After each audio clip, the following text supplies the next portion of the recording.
Baton Rouge, Louisiana.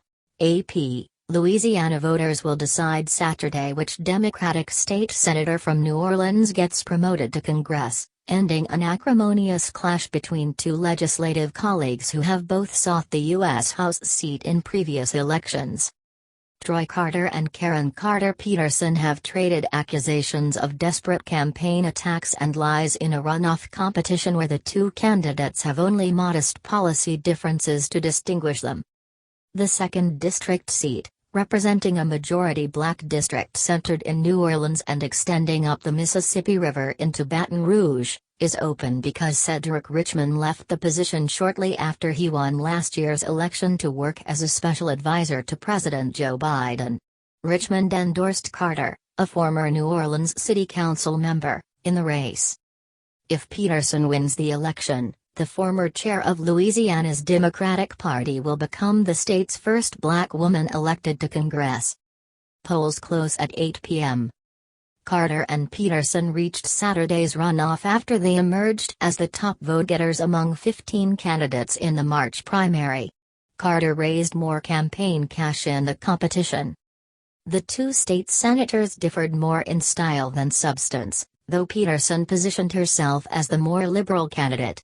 In one runoff debate, Peterson described herself as bold and progressive and willing to shake things up to get things done. Carter is known more for his ability and willingness to work across party lines, while Peterson is more overtly partisan in her approach.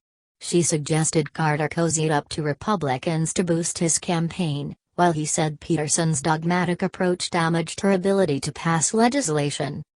In order to get things done, they need to send someone to Washington who can build bridges, not walls, that can establish relationships that mean something, not kick rocks because you don't get your way, not spew lies because you're losing, Carter said in a debate.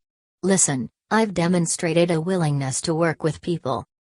Both candidates backed an increase in the minimum wage, the legalization of recreational marijuana and abortion rights. They supported changes in how police agencies and public safety are funded and approached, though Peterson went further saying she backed a complete restructuring.